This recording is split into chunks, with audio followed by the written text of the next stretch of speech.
52 personnes ont été tuées et 318 blessées dans des accidents de la route à travers la Thaïlande vendredi, le premier des 10 jours dangereux, des fêtes du Nouvel An. L'excès de vitesse a été identifié comme la principale cause. Les victimes ont été recensées lors de 322 accidents de la route survenus le 27 décembre, selon le Centre de direction pour la sécurité routière du département de la prévention des catastrophes et de la mitigation, qui a publié ce rapport samedi.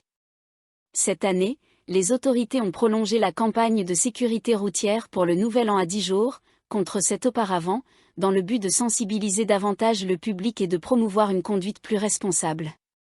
La période de la campagne s'étend du 27 décembre au 5 janvier.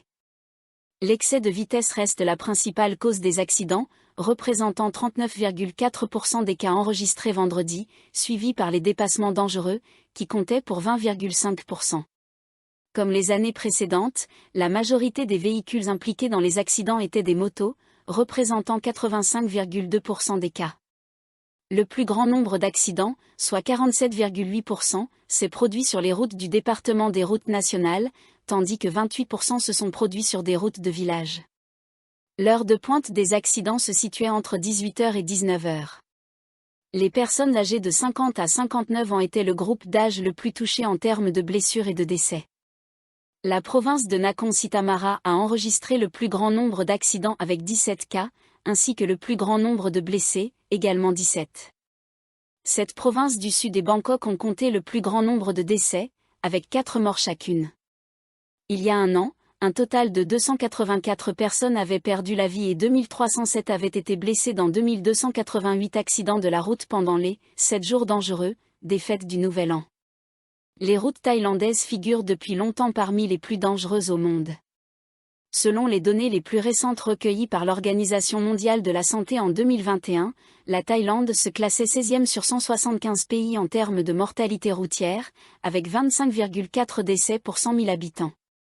Cette même année, l'OMS a enregistré 18 218 décès dus à des accidents de la circulation dans le pays, soit une moyenne de 50 par jour. La police a arrêté un homme accusé d'avoir engagé un jeune influenceur des réseaux sociaux pour boire une bouteille de whisky de 350 ml, ce qui a conduit à la mort de ce dernier lors d'une fête à Chantaburi. L'arrestation a eu lieu samedi lorsque les agents ont perquisitionné la maison du suspect à la recherche de preuves pouvant le relier à un site de jeux en ligne. Des officiers du bureau d'enquête sur la cybercriminalité, CCIB, et de la police locale de Chantaburi ont mené une descente au domicile d'Ekachar Miprom, alias EM Ekachar, situé dans le Tambon Uesaton, district de Thamay, dans cette province de l'Est. Monsieur Ekachar se trouvait sur place lors de la perquisition. Les agents ont saisi un pistolet, des livrets bancaires, des téléphones portables et des cartes SIM pour examiner un éventuel lien avec le site de jeu Curriculum 51. Pendant l'opération, les policiers ont également informé M. Ekachar qu'un mandat d'arrêt avait été émis contre lui pour négligence ayant causé la mort, en lien avec le défi de consommation d'alcool qui a conduit au décès de Thanakarn Kanté, 21 ans. Selon la police, M. Ekachar aurait avoué les faits lors de son interrogatoire. La police du poste de Tuong Binja a ensuite conduit M. Ekachar, âgé de 32 ans, devant le tribunal provincial de Chantaburi pour demander sa détention pendant 12 jours afin de poursuivre l'enquête. La police s'est opposée à sa libération sous caution, et le tribunal a approuvé, en raison de la gravité des accusations. La négligence ayant causé la mort est passible d'une peine de prison pouvant aller jusqu'à 10 ans et d'une amende pouvant atteindre 20 000 baht. Selon la police, l'incident s'est produit lors d'une fête d'anniversaire organisée par la mère de M. Ekachar, Supranee Phunkasi, dans le district de Thamay, à Chantaburi, le 25 décembre. Thanakarn, alias Bank Leicester, un influenceur bangkokien souffrant de troubles intellectuels, est arrivé vers 23h ce soir-là pour rencontrer M. Ekachar. Lors de la fête, M. Ekachar aurait défié Thanakarn de boire une bouteille de whisky Regency de 350 ml, avec une promesse de 10 000 bahts par bouteille. Thanakarn, apparemment en état d'ivresse, a accepté le défi et a rapidement bu 2 bouteilles en 10 à 20 minutes. Après avoir bu, il s'est effondré et est décédé par la suite, selon le rapport de police soumis au tribunal. Ce décès a déclenché une vague de critiques de la part des internautes et de l'opinion publique. Une vidéo montrant Tanakarn en train de boire rapidement sous les acclamations de la foule à la fête a été largement diffusée sur Internet. Après cela, il semblait malade et aurait vomi avant d'être transporté à l'hôpital, où il est mort. Tanakarn, vendeur de guirlandes devenu célèbre en ligne pour ses chansons de rap improvisées destinées à attirer des acheteurs, apparaissait dans plusieurs vidéos où il relevait des défis payés consistant à boire de l'alcool rapidement en échange d'argent. Il avait déclaré être prêt à le faire pour subvenir aux besoins de sa famille pauvre. La majorité des échantillons de fruits testés aléatoirement par le réseau thaïlandais d'alerte aux pesticides, ThaiPN, contenaient des résidus dangereux dépassant les normes de sécurité, notamment pour les jujubes et les oranges.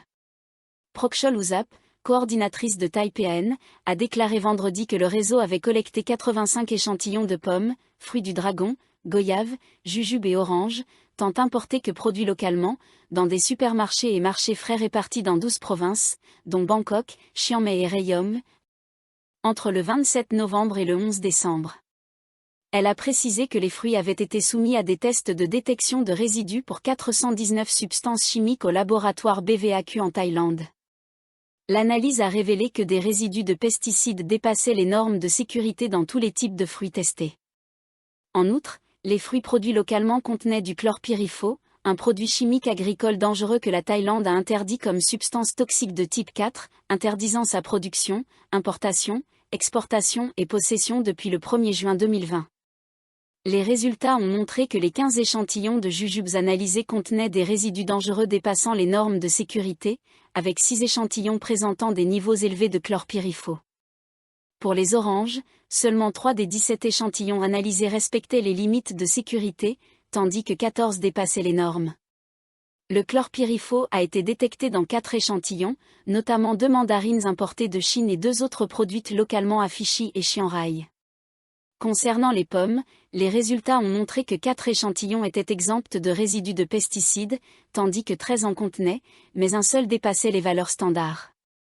Pour les goyaves, un seul échantillon ne contenait aucun résidu, si c'était dans les limites de sécurité et 10 dépassaient les normes. Les tests sur les fruits du dragon ont révélé que 2 échantillons ne contenaient aucun résidu chimique, tandis que 15 en contenaient, dont 9 dépassaient les valeurs standards.